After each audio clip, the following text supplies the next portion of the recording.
படத்துல வந்து இப்போ ஹீரோக்கு வந்து செம கிளாப் இருக்கும்ல, அதுக்கு ஈக்குவலா வந்து இந்த படத்துல வந்து 2 பேருக்கு அப்படியே தியேட்டரே கிழிஞ்ச அளவுக்கு கிளாப்ஸ் இருந்துச்சுன்னா விஜய் சித்து ப்ரோக்கும் அர்ஷத் ப்ரோக்கும் இவங்க 2 பேரும் வந்து அப்படி ஸ்கிரீன்ல அப்படி காமிச்சோன்னே அடிச்சு கிளாப் அடிச்சு பிரிக்கிறாங்க.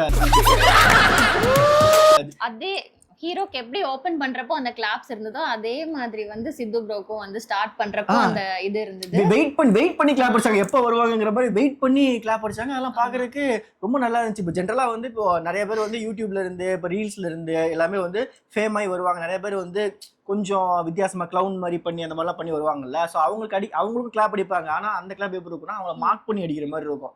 பட் இவங்களுக்கு கிளாப் அடிச்சு எல்லாரும் செலிப்ரேட் பண்றப்போ என்னன்னா நம்மள ஒருத்தங்களை வந்து செலிப்ரேட் பண்ற மாதிரி அப்படிங்கிற மாதிரி இருந்துச்சு. அவங்களோட வின் வந்து நம்மளோட வின்னா பாக்குற மாதிரி இருந்தது. நல்லா இருந்துச்சு இது பண்றதுக்கு. அண்ட் அதுக்கப்புறம் வந்து இன்டர்வல்ல வந்து வெளியே போறப்போ வந்து நிறைய பேர் வந்து பேசிக்கிட்டாங்க, அப்ப இதுக்கப்புறம் தான் அர்ஷத்தோட சீன்லாம் வருமா, அப்ப இப்படி இருக்கும் போல, இந்த மாதிரிலாம் இருக்கும் போலன்னு சொல்லிட்டு அர்ஷத்துக்கு என்ன ரோல் இருக்குங்கிறத முதற்கொண்டு வெளியே வந்து டிஸ்கஸ் பண்ண ஆரம்பிச்சு வெயிட் பண்ணிட்டு இருந்தாங்க. உட்கார்ந்திருக்கவங்களும் அதே தான் பேசிட்டு இருந்தாங்க. இன்டர்வெல்க்கு கொஞ்சம் முன்னாடி வந்து இன்னும் ஹர்ஷத் கான் வரவே இல்ல, அப்ப இன்டர்வெல்க்கு அப்புறம் தான் ஹர்ஷத்தோட சீன்ஸ் எல்லாம் வரும் போல அப்படின்னு சொல்லி இது வந்து டாக்காவே இருந்தது நிறைய இடத்துல. ஆனா அதெல்லாம் பாக்குறப்போ வந்து ஓகே, அப்போ இவங்க 2 பேத்துக்குமே வந்து ஃபியூச்சர் வந்து இன்னும் பெருசாதான் இருக்கு அப்படிங்கிற மாதிரி ஃபீல் ஆச்சு.